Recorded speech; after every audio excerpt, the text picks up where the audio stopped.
Overwatch.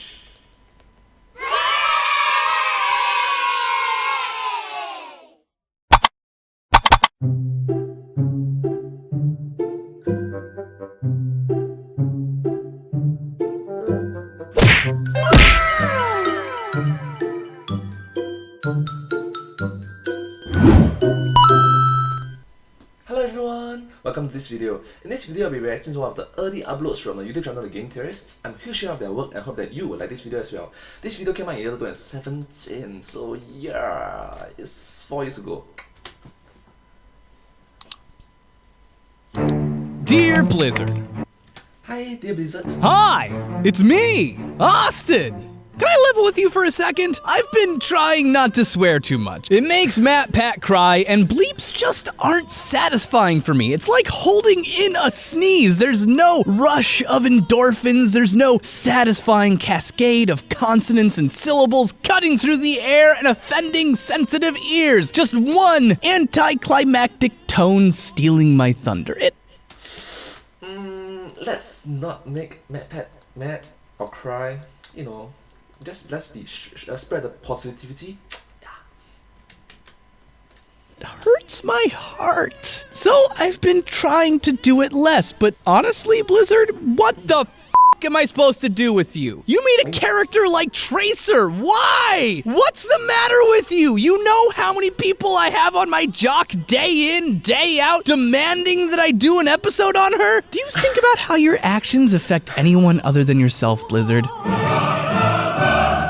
I'm trying coffee instead of alcohol this week because it's important to switch up your science-enhancing drugs from time to time. Unique problems call for unique solutions. And TRACER isn't the kind of thing you can tackle with depressants. No, this final problem calls for stimulants. Sweet caffeine, what would I do without you? I spend most of my time trying to debunk video game science because, as Carrie so lovingly pointed out, I love ruining things that you love. I'm just, like, secretly a terrible person. Oh, don't do that. Come on, don't do that. Let's just, you know, be understanding about each other, for each other. I am Austin the Destroyer! But this week, I'm gonna do something a little bit different. Instead of no goddamn sensing everywhere today, I'm gonna try my absolute best to explain exactly how TRACER and her powers work. Because the basic truth of the matter is that sometimes science confounds logic as we've come to understand it. In order to understand how TRACER works, first we're gonna have to look at her lore. TRACER, aka Lena Oxton, was the youngest person ever recruited for Overwatch's flight program, and was the first person to pilot a prototype teleporting fighter known as the Slipstream. Wow, that's impressive in the game lore. Ah, that's impressive. But, of course, at the last minute, things messed up. Because of course they did, and TRACER disappeared along with the Slipstream. Everyone thought she was dead, and then kablam! Months later, she reappeared out of nowhere. This is really easy to explain. When we think of teleportation, we tend to imagine some sort of quantum entanglement, quantum state copying, more on that later, but this accidental time travel to the future thing is actually straightforward. I'm not gonna get into too many details since we don't have time and everything else is more complicated, and I've talked a hell of a lot about Einstein already, but the gist is this. Time traveling to the future is super easy to do. In fact, here's a guaranteed way to build a time machine to the future in your very own home. Yeah, technically speaking, I'm time traveling too as well. Yeah. I'm traveling 1 second per second every day. Don't do anything at all. I'm being a little bit cheeky here, but it's true. Time is always moving forward, even when you're not doing anything. Even while watching this video, you're time traveling to the future. It's the long lost, less epic original ending for Back to the Future. Marty just holes up in a hut outside of town and becomes comes the regional alcoholic hermit. You'll get back to the future, eventually. But no, I know, this isn't typically what we're talking about when we mean time travel, and this obviously isn't what happened to Tracer in that slipstream thingy. She wasn't just sitting around for 3 months a few feet away from where they were expecting her to be, waiting for someone to come pick her up. She completely vanished and then reappeared months later. How the heck is this possible? Simple. Moving really fast. When we mentioned space-time so far on this show, we've talked a hell of a lot about the space aspect, but not a lot about the time one. But they're both linked together. Mass, like a planet, doesn't just bend the curvature of space, it also bends time. Gravity affects the passage of time, but not just gravity. Relative velocity, or relative speed, does too. For example, if you're just sitting in a chair next to your friend watching this video, 1 second of time for the both of you is exactly the same. Yeah, of course. Unlike if you are, maybe I'm here and then you are in the space station, it'll be different. But it's super tiny, the difference.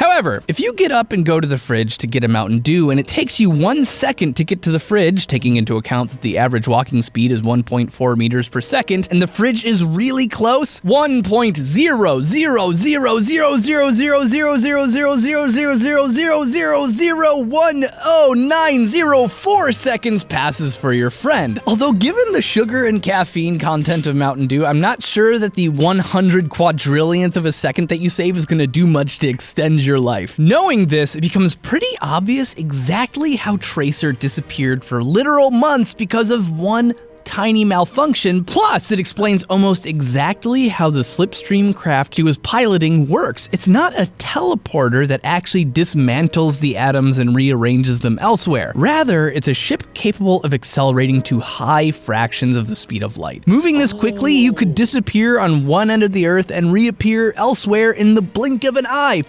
So it's not that you are teleporting, it's just that you are moving really fast. High velocity.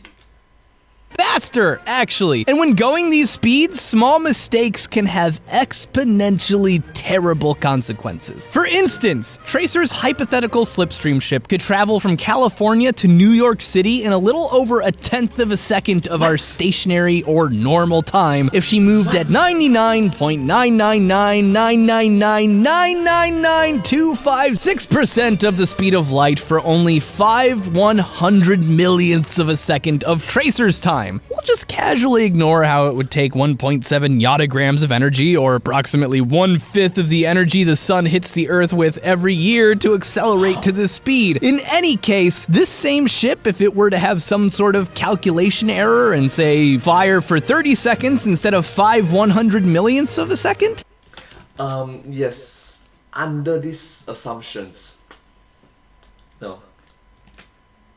30 seconds of Tracer's time would solidly land her over 3 months in the future. Of course, she'd also be moving quickly enough to reach the sun and return to the Earth over 15,000 times, but who's counting? This is the danger of traveling near light speeds. Tiny mistakes and computer glitches can cause irreversible problems, and these kind of casual computer errors happen all the time. I mean, in 1998, NASA, some of the smartest freaking people on our planet, incinerated the Mars Climate Orbiter by accidentally sending instructions in pounds instead of newtons. And as a result, the orbiter dipped too far into the atmosphere of Mars and was burned up by entry friction. Yep. Misunderstanding. Oh, come on. It's important to go over this accident of Tracer's, even though it's just backstory for the main Overwatch page, because it gives you a taste of how time relates to space. And trust me, for this next part, it's going to take all of your training to understand, because traveling to the future doesn't hold a candle to the mind-bending, everyday superpowers Tracer uses in every single Overwatch game. Wow, my gosh. This is gonna be a very educational video. I can tell, I can definitely tell.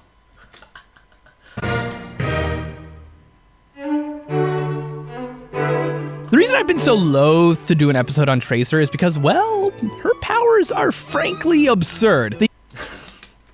It's just frankly absurd. Wonder who thought of that.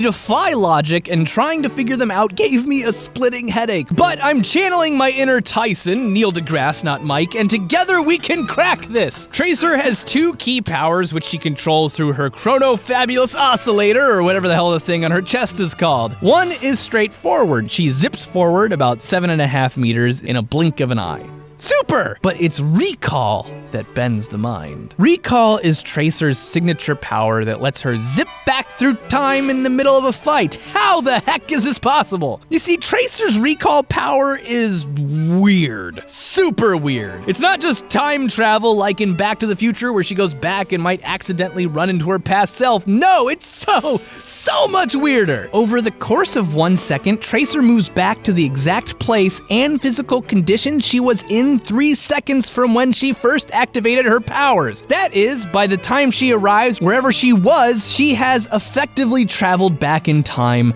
4 seconds. But it gets weirder. You see, time around her doesn't stop. Everything she did in those 3 seconds actually happened. They don't get reversed along with her. Even more mind-bogglingly, Tracer herself retains all knowledge of the events that transpired. Classically, if we're talking Einstein, you travel to the future faster as you approach the speed of light. If, however, it were possible to exceed the speed of light, you'd actually be able to travel into the past. Of course. So technically speaking, you don't travel through time, time travels through you. Or is it the other way around? I don't know. Of course, this is impossible. In order to understand how Tracer does this, we're gonna have to leave Einstein at the door. Actually, we're gonna have to partner with one of his greatest enemies, Kurt Gödel.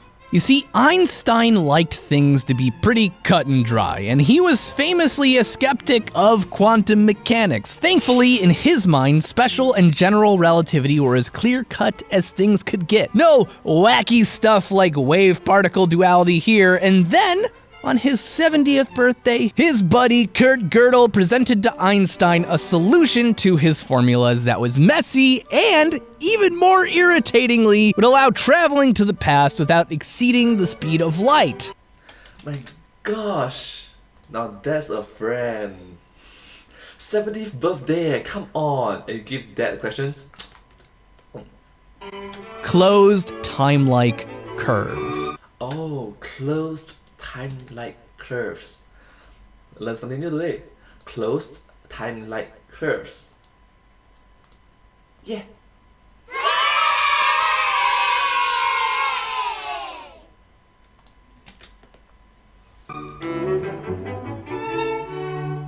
Kurt Gödel was kind of a weirdo. He saw conspiracy theories and loopholes everywhere he went. He was like Neo, but instead of seeing the code of the Matrix, he saw exploits in every system. Other than ruining the birthdays of mathematical geniuses, Gödel claimed Ruining birthdays. he found a loophole in the American Constitution that would secretly allow for it to become a dictatorship without anybody realizing it. No further comment from me on that. If video games existed in 1948, he would have been an amazing speedrunner. Traveling faster than the speed of light for any object that has mass, and presumably also massless objects, is impossible. The energy requirements to reach the speed of light is infinite for reasons we won't get into today. Don't argue, just trust me. I'm a scientist. So even though if you I remember the song. Trust me, I'm an engineer. I think I put this thing right here. Trust me, I'm an engineer. You could theoretically go faster than the speed of light to travel into the past, this isn't possible, but Gödel discovered a way to do this that avoided having to travel faster than the speed of light at all. With closed time-like curves, Gödel realized that you can actually take advantage of the fluid nature of space-time itself to travel back in time without having to reach ludicrous speeds. This Without having to reach ludicrous speed. Wow. works because it's not just speed that deforms time, but also gravity. For instance, if you were, say, near a strong gravity source like, I don't know, a black hole, for instance, and that gravity source were spinning at a significant speed, the fabric of space-time around it would be so distorted that it could actually swirl back on itself, creating what is essentially a wormhole in space-time that loops back in time, i.e. a closed, time-like curve. But unfortunately, none of this explains how TRACER Tracer herself travels back in time 3 seconds into the past without space itself around her also reversing into the past. After all, time and space are inextricably linked. If you go back in time, you're not just like rewinding yourself, you're traveling to a previous point in space-time where the stuff that happened in what was once the present hasn't happened yet. I'm not sure coffee was the right substance for this episode, but here I am, sunk into my life choices. You see, the big problem I have with Tracer traveling back into the past is that, well, it violates causality, and it would mean that there should, in theory, be two Tracers capable of interacting with one another.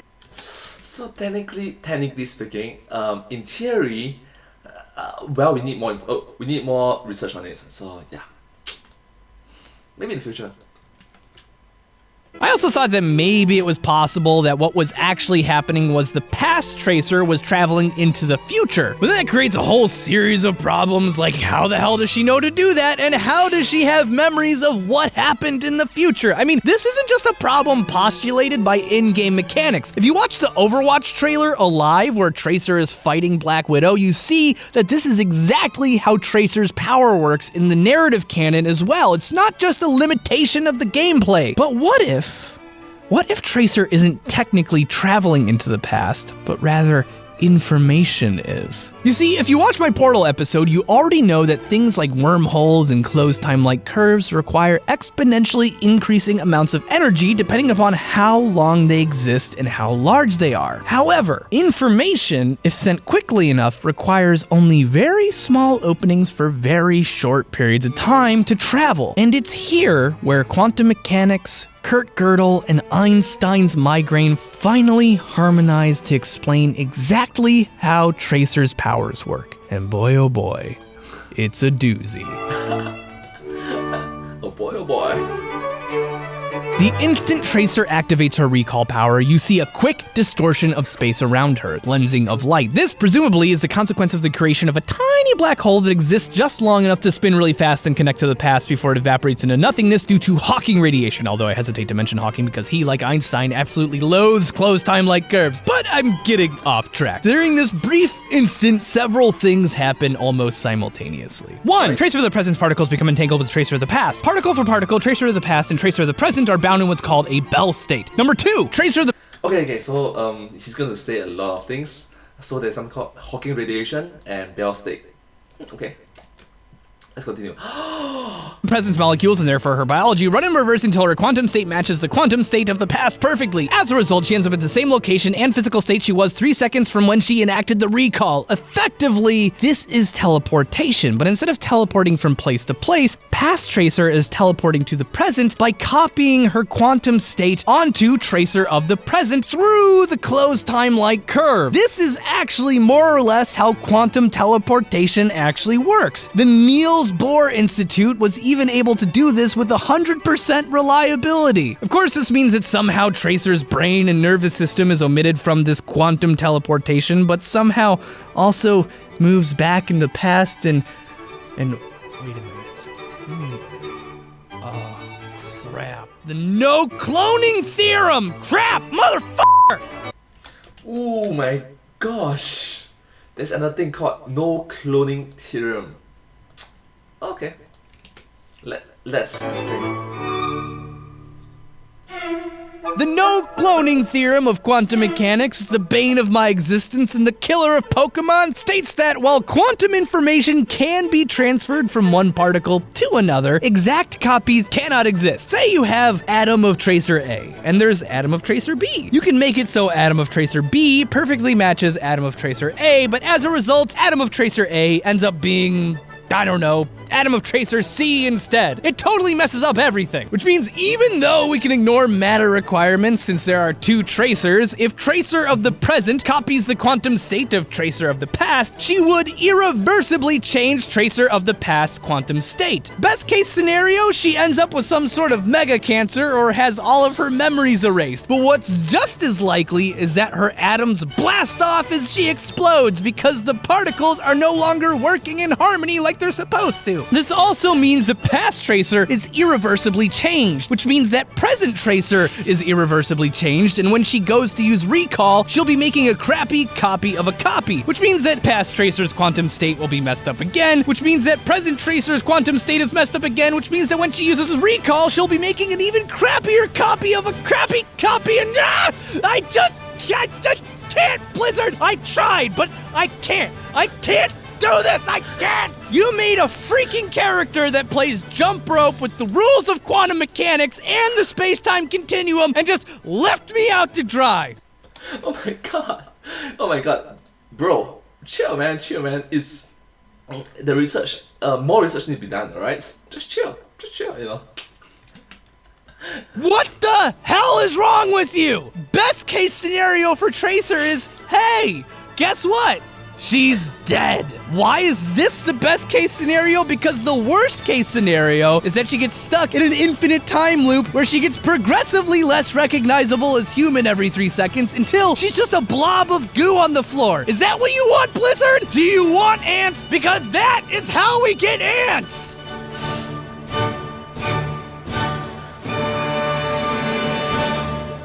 Just chill, just breathe in, breathe out, you know, breathe in, breathe out. Much better? Let's continue. I'm sorry. No matter how hard I try, I just can't justify or explain Tracer. She defies logic. She defies reason. She defies everything we know about science! At the current moment, the science needs to improve, can be improved, and yeah, we can do more research about it. I'm sorry to say it, but from the bottom of my heart, Blizzard, I do mean it. Tracer makes no goddamn sense. Sincerely, Austin. Sincerely. Thank you everyone for watching my video on Tracer. I really did try to make her make sense, but she doesn't. At all. But that's okay. Not everything has to make sense. Also, I'm tired of doing so much space-timey-wimey stuff, and I'm sure you are tired of me doing the same, so next time I have something a little special for you. So, if you're interested, be sure to subscribe. It's gonna be awesome. It's gonna be awesome. Alright, I love it. Everything's gonna be awesome. Everything is awesome. Everything's cool when you're part of a team. Everything is awesome when you're living a dream. Thank you so much for watching this video. This video came up from the YouTube channel The Game Theorists. I hope that you will like and support their video as well. Just watch some of their videos, it's amazing. And if you do like my videos, please consider to like, share and subscribe. And comment down below if you have anything to share with us. Yeah. Like, share and subscribe. Like, share, subscribe. And you know, comment down below. Thank you so much. And I'll see you next time. In the meantime, blah blah blah blah. But hey, that's just theory. A game theory. Thanks for watching.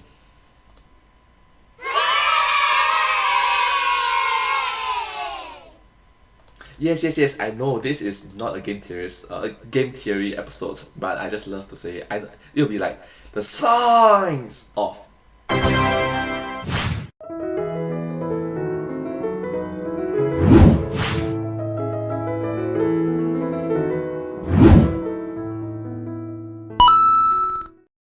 yeah. So much new things that we can learn from it. Thank you.